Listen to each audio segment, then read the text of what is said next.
اب انشاءاللہ آگے سلسلہ کریں گے۔ امام بخاری رحمۃ اللہ علیہ نے اگلا باب قائم کیا ہے، بابن، اور پھر ایک آیت کو بطور عنوان ذکر کیا ہے، وَعَلَى الَّذِينَ يُطِيقُونَهُ فِدْيَةٌ طَعَامُ مسکین، اور وہ لوگ جو روزہ رکھنے کی طاقت نہیں رکھتے ان پر ایک مسکین کے کھانے کا فدیہ ہے۔ تو بظاہر اس آیت کریمہ سے پتہ چلتا ہے کہ اگر آپ روزے کی طاقت نہیں رکھتے تو آپ فدیہ ادا کر دیں، آپ کو روزہ ہو جائے گا، آیت یہ کہتی ہے، یا روزے کا کفارہ ادا ہو گیا، فدیہ ادا ہو گیا، آپ بری الذمہ ہو گئے۔ لیکن اصل مسئلہ کیا ہے؟ ابھی اس پہ آگے خود ہی تبصرہ ہو جائے گا۔ اصل مسئلہ کیا ہے کہ اگر کوئی شخص اتنا شدید بیمار ہے، ایسا اس کو مرض لاحق ہے، ایسا اس کے ساتھ نقاہت کا عذر ہے، جیسے بوڑھے ہو جاتے ہیں، بہت ہی زیادہ آخری اسٹیج پر ہیں، 90 سال کے ہیں، 92 سال کے ہیں، یا 70-75 سال کے، اور اب ہمت ہی نہیں روزہ رکھنے کی، یا ایسا بیمار ہے کہ اب شفا کی امید ہی نہیں ہے، ڈاکٹر کہتا ہے آئندہ مستقبل میں آپ رکھ ہی نہیں سکتے روزے، اب یہ کمزوری بڑھتی جائے گی، کم نہیں ہوگی، ان کو اجازت ہوتی ہے کہ یہ حالت زندگی میں بھی اپنے روزے کا فدیہ دے سکتے ہیں، تو اللہ تعالیٰ قبول فرما لے گا۔ یا پھر زندگی میں نہ دیں تو وصیت کر جائیں کہ ہمارے مال سے فدیہ ادا کر دینا، یہ ٹھیک ہے۔ لیکن یہ صحیح نہیں ہوگا کہ اگر آپ ابھی بیمار ہیں، ابھی کسی صحیح شرعی عذر میں مبتلا بھی ہیں، لیکن آئندہ زمانے میں امید ہے کہ اللہ آپ کو شفا دے دے گا، آپ صحت مند ہو جائیں گے، پھر باقاعدہ روزے رکھ سکتے ہیں، اور پھر کوئی شخص سوچے کہ چلو یار میں روزے چھوڑ دیتا ہوں، فدیہ دے دیتا ہوں، ایسا نہیں ہو سکتا ہے۔ ایسے لوگ اگر فدیہ دے بھی دیں گے، وہ نفلی صدقہ ہے، وہ روزے کا فدیہ بنے گا ہی نہیں۔ بعد میں یعنی صحت مند ہونے کے بعد، یا آپ کسی عذر میں ہیں، جیسے جہالت جنگ میں کوئی فوجی ہیں اور اب وہ وطن واپس آ گئے، تو اس زمانے کے پھر روزوں کی قضا کرنی ہوگی۔ یہ بس ذہن کے اندر رکھیں۔ اس آیت میں بظاہر مطلقاً ایسی نظر آ رہا تھا کہ جو شخص روزے کی طاقت نہیں رکھتا وہ ایک فدیہ اپنی زندگی میں دے دے اور ادا ہو جائے گا۔ اب چاہے بعد میں طاقت پیدا ہو یا نہ ہو، اس کا کوئی ذکر نہیں تھا۔ تو ابھی آیت کا کیا حکم ہے، کیوں اس آیت میں یہ بات بیان ہوئی اور بعد میں یہ حکم باقی رہا یا نہیں رہا، اس پر انشاءاللہ کلام ہوگا۔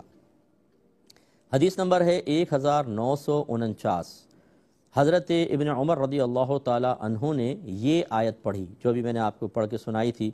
کہ ایک مسکین کا فدیہ ہے، ایک مسکین کا کھانا، تو آپ نے ارشاد فرمایا کہ یہ آیت منسوخ ہے۔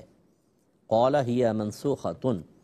منسوخ کا مطلب کیا ہوتا ہے کہ اللہ تعالیٰ کوئی حکم نازل فرماتا ہے، لیکن ارادہ الہی یہ ہوتا ہے کہ یہ حکم قیامت تک باقی نہیں رہے گا، بلکہ کچھ عرصے کے لیے ہے، اور پھر اس حکم کی جگہ دوسرا حکم آ جائے گا۔ جیسے شراب کی حرمت کو آپ دیکھیے کہ ابتدائی اسلام میں شراب پینا جائز تھا، تو گویا کہ اس کی حلت کا حکم ہے، لیکن یہ دائمی نہیں تھا، ایک عرصے تک شراب پی جاتی رہی۔ اس کے بعد اللہ تبارک و تعالیٰ نے حرمت کا حکم نازل فرمایا، جس نے پچھلے حکم کو ختم کر دیا۔ یہ جو ختم کرنے والا ہوتا ہے اس کو ناسخ کہتے ہیں، اور جو مٹ جاتا ہے، ہٹ جاتا ہے، اس کو منسوخ کہتے ہیں۔ اور اس ناسخ اور منسوخ کا علم ایک بہت بڑا علم ہے۔ حضرت علی کرم اللہ وجہہ الکریم نے ایک شخص کو واعظ و نصیحت کرتے ہوئے پایا، تو آپ نے اس کو اپنے پاس بلایا اور فرمایا کہ تمہیں ناسخ و منسوخ کا علم حاصل ہے؟ اس نے کہا نہیں۔ فرمایا پھر تم اس قابل ہی نہیں ہو کہ مسجد میں بیان کر سکو۔ اس کو وہاں سے بھگا دیا۔ اس کا مطلب ہے کہ ناسخ و منسوخ کا علم بہت ہی ضروری ہوتا ہے، کیونکہ ایک حکم بعض اوقات ایسا ہوتا ہے کہ منسوخ ہو چکا ہوتا ہے، اب کسی کو نہ معلوم ہو وہ اسی حکم کو بیان کرتا رہے گا حالانکہ وہ منسوخ ہو چکا ہے۔ تو جو منسوخ ہو چکا ہوتا ہے وہ سمجھ لیں اللہ تعالیٰ نے ہٹا دیا ہوتا ہے، اور اس پر عمل کرنا اب گناہ ہو جاتا ہے، کیونکہ اس کے متبادل حکم موجود ہے۔ تو یہ جو عوام الناس ہوتی ہے، یہاں پر وہ اچھی طرح یہ بات سمجھ لیں کہ بعض اوقات قرآن کی کوئی آیت ہوتی ہے، اس کا حکم منسوخ ہو چکا ہوتا ہے، انہیں نہیں پتہ ہوتا، اور کہتے ہیں دیکھو قرآن میں تو یہ لکھا ہے، لوگ ایسا کر رہے ہیں۔ ایسی حدیث کے حکم بھی یاد رکھیں منسوخ ہو جاتے ہیں۔ اس کی ایک مثال آپ کو دیتا ہوں۔ نبی کریم صلی اللہ علیہ وسلم جب مدینہ منورہ تشریف لائے، قربانی کا حکم نازل ہوا، تو آپ نے صحابہ کرام علیہم رضوان سے فرمایا کہ تم قربانی کرو، اور کوئی بھی قربانی کا گوشت 3 دن سے زیادہ اپنے گھر میں نہ رکھے،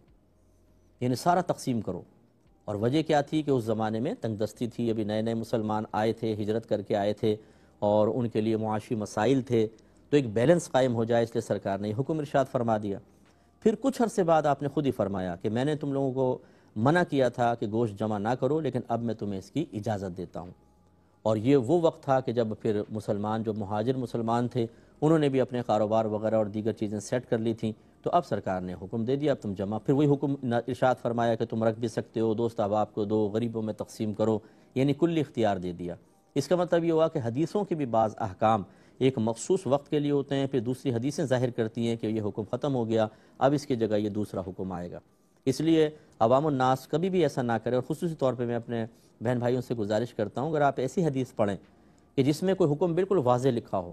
لیکن علماء اور مسلمانوں کی اکثریت اس کے خلاف چل رہی ہو، تو ایک لمحے کے لیے آپ یہ گمان کر سکتے ہیں کہ یہ حکم اگر ابھی بھی اسی طرح قائم ہوتا تو اتنی مخالفت کیسے ہوتی، تو ضرور یہ منسوخ ہی ہو چکا ہوگا۔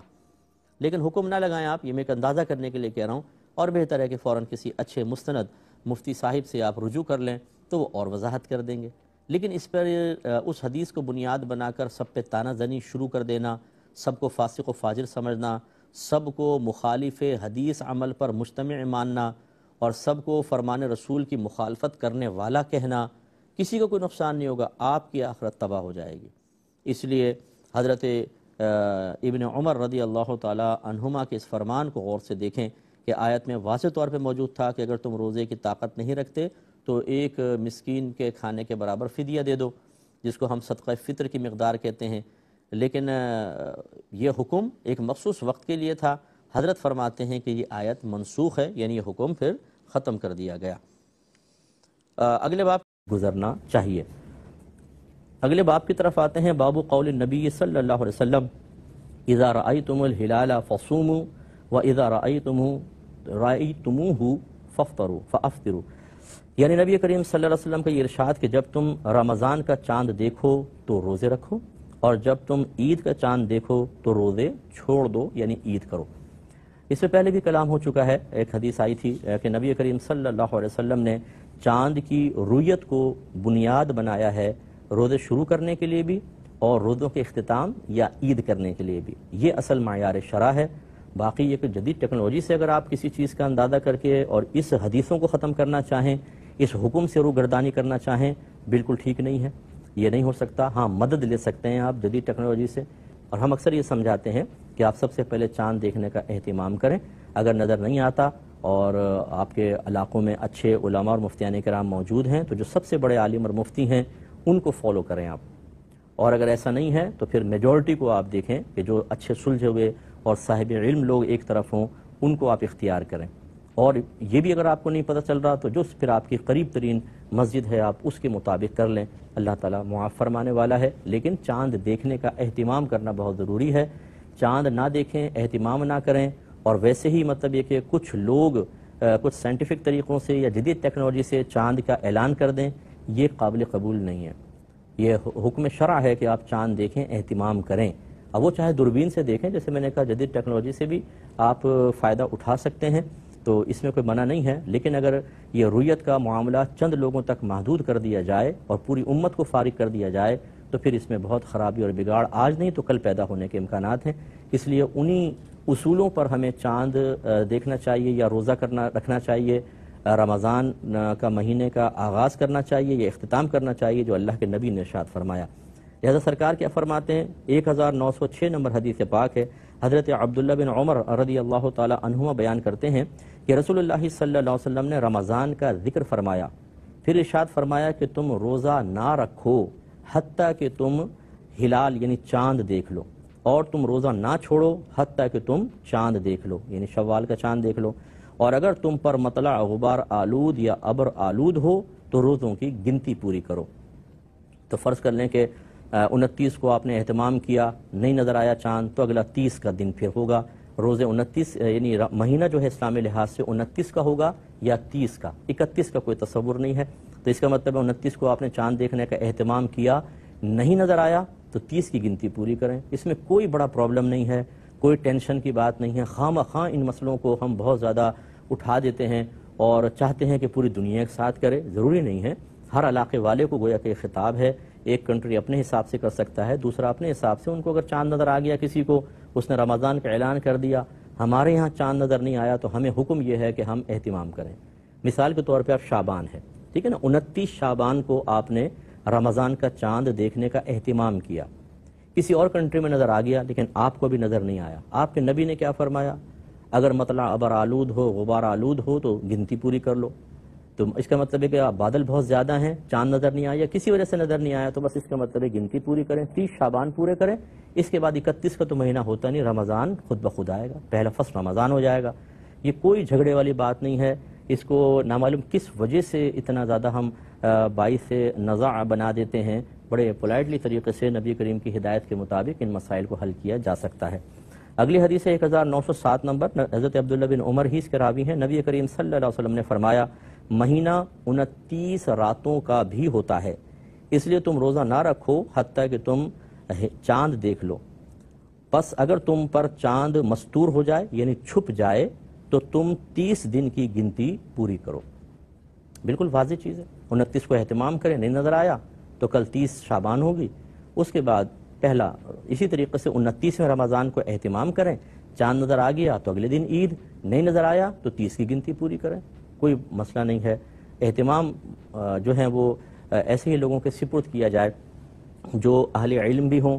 اور گواہیوں کے معیار بھی جانتے ہوں، کون سی گواہی قبول کرنی ہے کون سی نہیں۔ اگر کوئی گواہی دیتا ہے کہ میں نے چاند دیکھا تو اس پہ کیسے جرح کرنی ہے، کیسے اس بات کا یقین کامل حاصل کرنا ہے کہ واقعی اس نے چاند دیکھا ہے، اس کے لیے اچھے لوگ ہوتے ہیں، جیسے ہمارے پاکستان میں رؤیت ہلال کمیٹی ہے جس میں تقریباً ہر مکتب فکر کے علماء کو جمع کر دیا گیا ہے، اور وہ محکمہ موسمیات سے باقاعدہ کانٹیکٹ میں رہتے ہیں، اور ان سب کی پھر ذاتی رائے یعنی اجتماعی رائے ہوتی ہے، اس کے بعد پھر یہ فیصلہ ہوتا ہے کہ اعلان کرنا ہے نہیں کرنا، تو یہ بہت اچھا طریقہ ہے، اس کو جاری و ساری رہنا چاہیے۔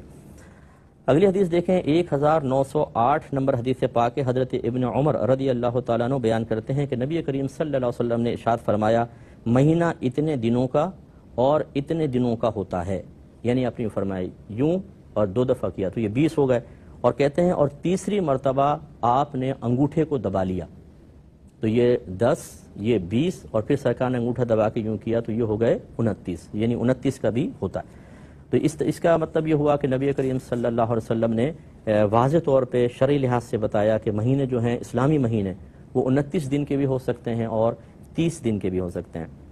اگلی حدیث دیکھیں 1909 نمبر، حضرت ابو ہریرہ رضی اللہ تعالی عنہ اس کے راوی ہیں، وہ بیان کرتے ہیں کہ نبی کریم صلی اللہ علیہ وسلم نے یا کہا کہ ابو القاسم نے فرمایا، یہ راوی کو شک ہے کہ حضرت ابو ہریرہ نے کیا کہا تھا، نبی کریم کا نام لیا تھا یا ابو القاسم کہا تھا،